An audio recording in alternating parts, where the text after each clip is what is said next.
If you like this video, please give it a thumbs up and hit the subscribe button as well as the bell to be notified of future videos. Thank you. Good afternoon. I'm Dotty Adonis.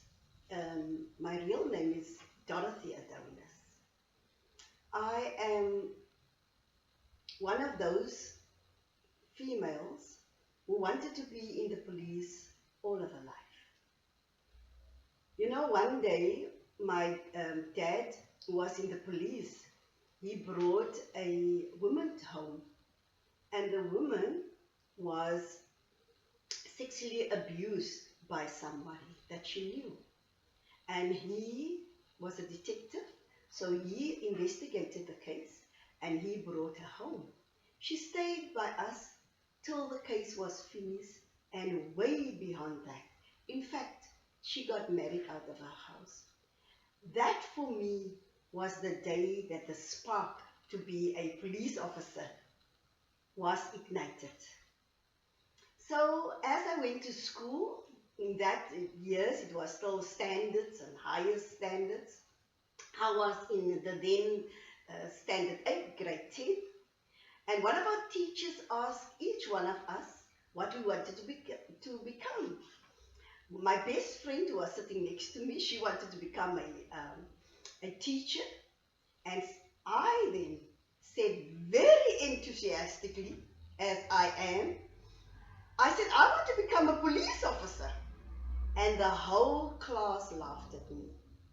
They thought it was the biggest joke of the day. Anyway, as time went on, after matric, I still could not get into the police. And the reason being it was apartheid. And during apartheid, no brown or black females were allowed in the police. Of course, I tried my hand at various other careers. I went to Peninsula College. I went to the technical, but I still just wanted to be a police officer. So during 1980, the beginning of 1980, there was a vacancy at the Macassar police station as a clerk. My mother took me there. I applied for the job, and it was just my fortunate day. I got the job. There I was at the police station. Well, not the police woman, but at least it was the first step in the door. Nothing was too big or too difficult for me to do. I enjoyed every single thing I did at the police station. In fact, I even went over the weekends to ensure that the prisoners get their food. So as the time went on, various officers came to inspect the police station and of course our work. And then one of the police district officers asked me, why don't you become a police officer? In fact, he called me Constable Stoffbergie.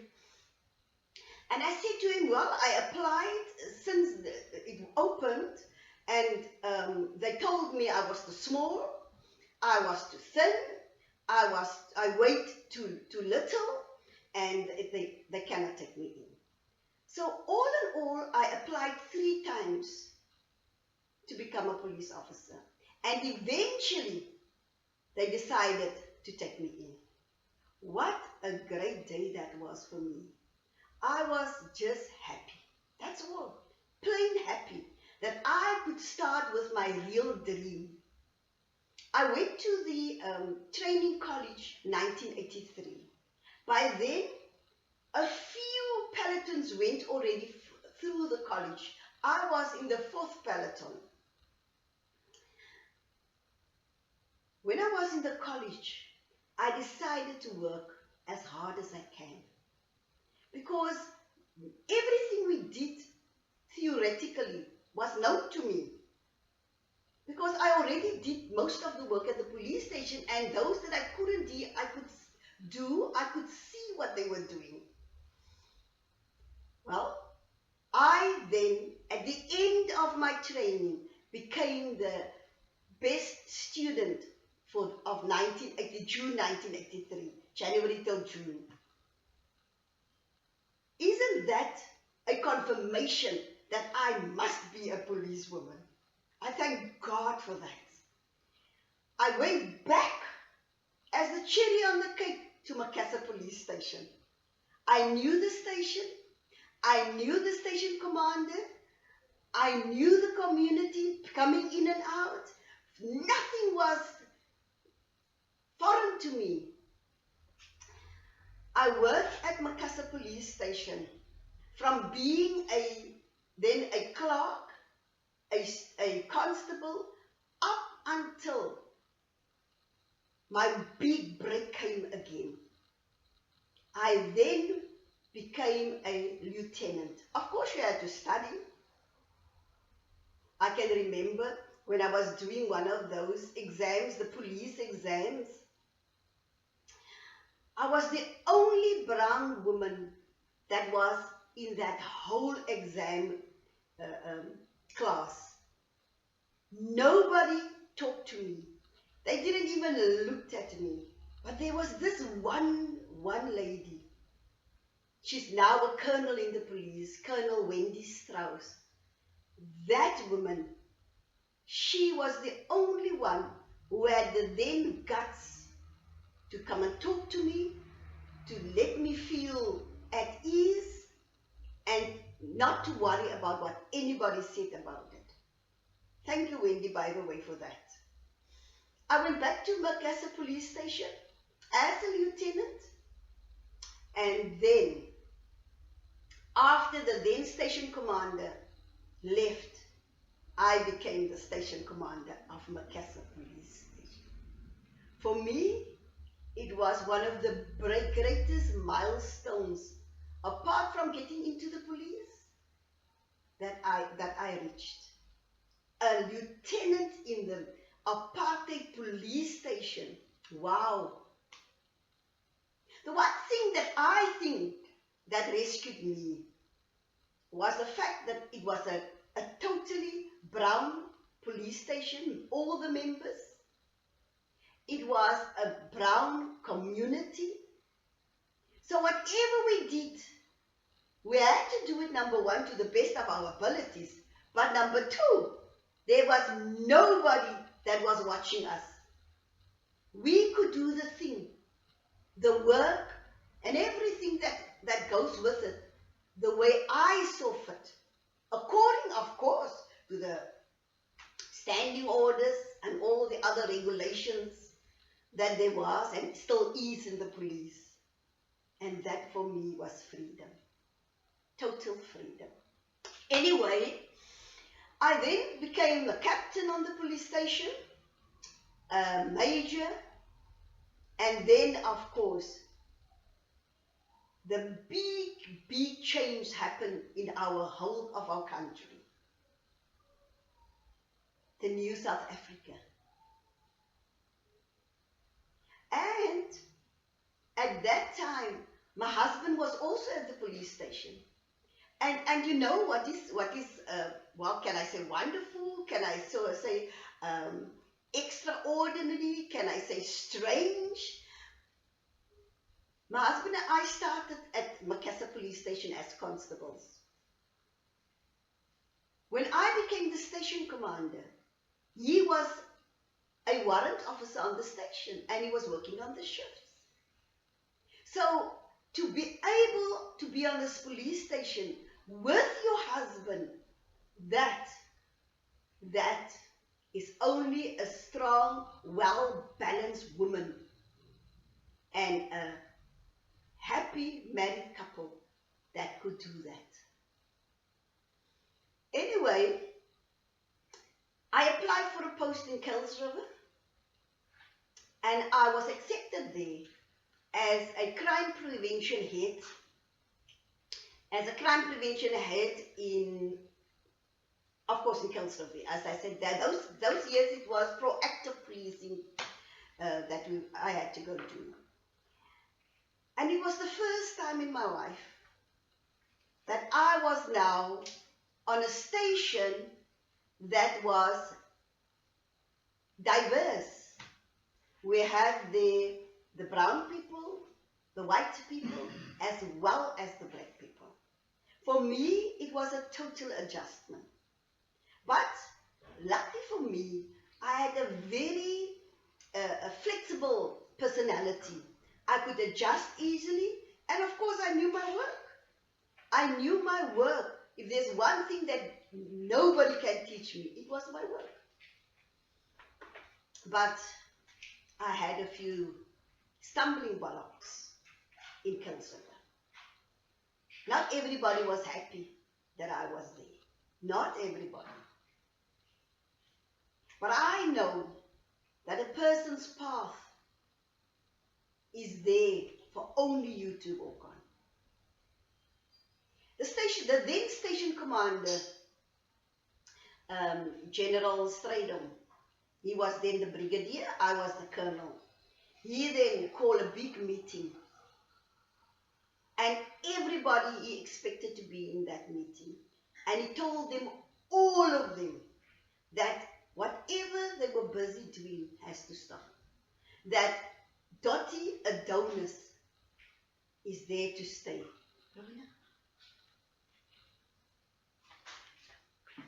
So they were not happy for me being on the station, because they thought somebody else will get it.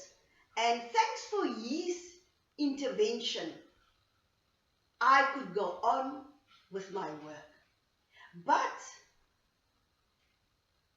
and on that station, after the now General Suid, then Brigadier, he left to become the station commander of Cape Town.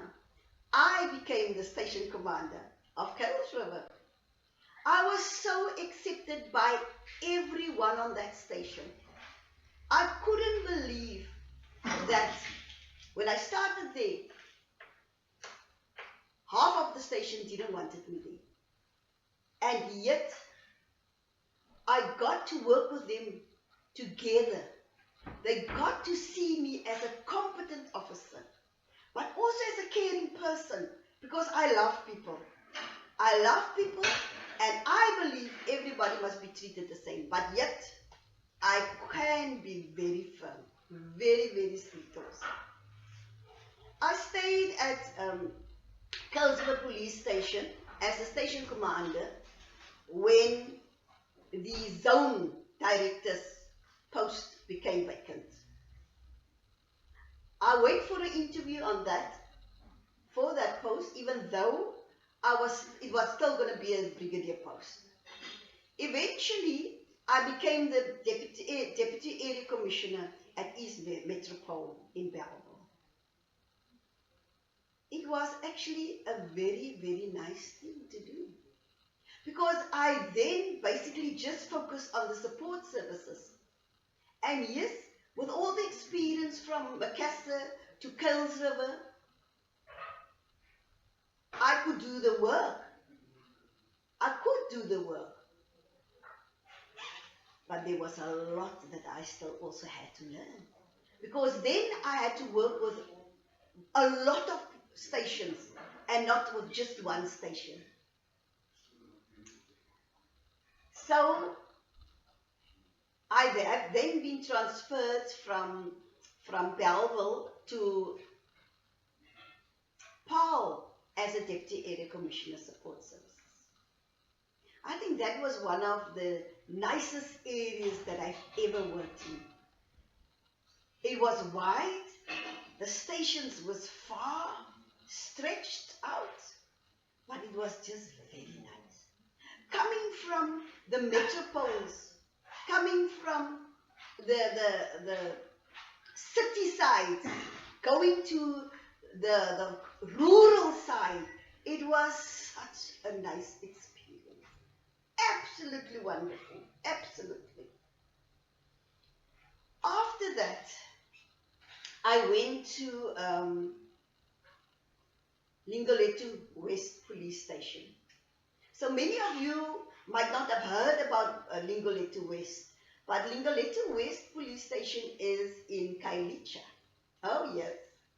Khayelitsha has got site C, Harare, and then Linguletto West in the middle. It was a restructuring. So now you see, I went through the apartheid in South Africa, then the new democracy, new South Africa, in the police, and now I'm going through another restructuring. They closed the areas, and I became a station commander in Linguletto West. Yeah? I could remember the then provincial commissioner said to me, we were in this big PCCF meeting, and he sat at the meeting and he was looking at us, and he said first to the one lady, why can't I send you to Harare? And then after he was finished with her, he looked at me. He said to me, Dotty, why can't I send you to Linguletto West? I said, if you want to send me, General, by all means send me. I must say, I was a bit scared. For me, it was a total different environment that I was going to go work in. Why was I scared? The day that I got to that station was the day that I felt this was going to be a great experience. That experience was so great that the award that we won was a community award for the best relationship that you have with a community. So for me, it was just another journey in my police career that worked out fantastic. So, in a meeting, we then again heard that we are going to be moved. And I then became the cluster commander of Delft cluster. So Delft exists of Delft, Bellville South, Ravensmead, as well as Blauhaar. And Delft cluster is known for its gang violence and taxi violence. Of course, so Kailicha too. What a challenge that was. That indeed, for the first year, was extremely trying, extremely trying. But once again, I was there for 8 years. And enjoyed it. Nothing was just smooth. Nothing was easy. And yet, you get the best out of people if you know how to treat them. You get the best out of people if they are happy. And yes, there's many who don't want to work. There's many who's just plain not interested, but have to work. And then there's the communities. It's difficult. It's difficult on all levels. But you also find yourself, who you are, why you're there,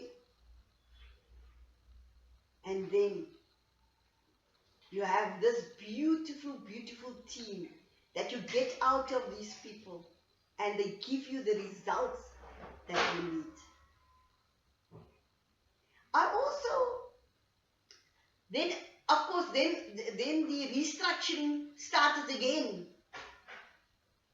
Yes, again. I then had to go to Stellenbosch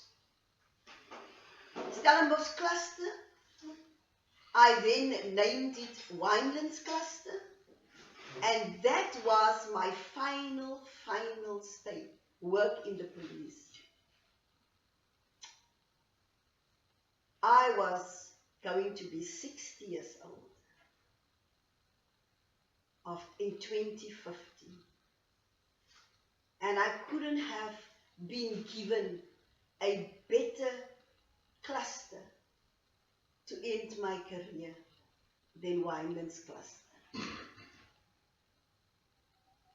I used that last year just to train the station commanders so that they can know exactly what is expected of them, how to do their work, and not be scared when they are being called into big meetings or when they have to draw up plans, or especially when the plans don't work.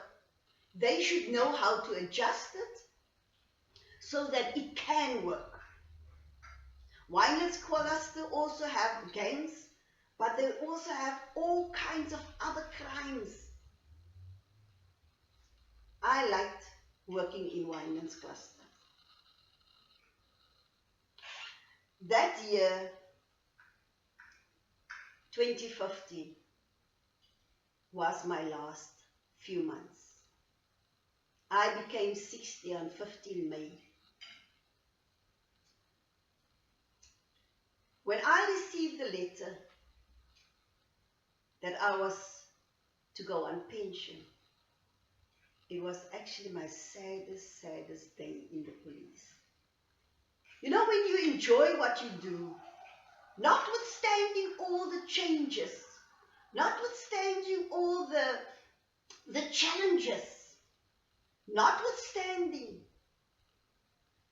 where the communities get so difficult because they themselves cannot help themselves, and then they come and blame the police, I still love the police. I enjoyed my work. And yes, it was not all roses and moonshine.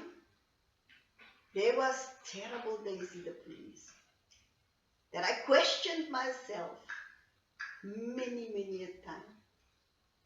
But it's so easy to forget the difficult times.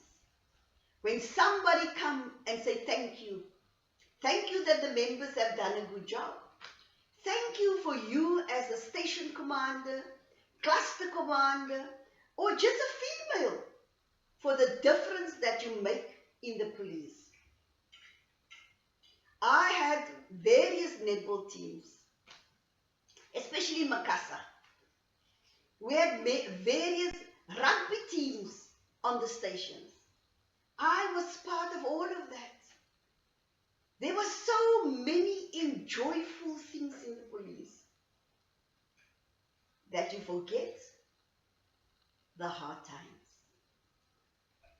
My highlights in the police was yet when I became a police officer. When I became the first brown female police officer. When I became the first brown station commander in the Western Cape.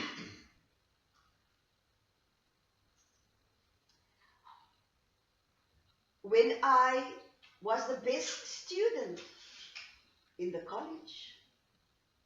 When I received that beautiful award in Lincoln West. When so many officers, especially in Makassar, I think it was 12, that became officers because we had a study group.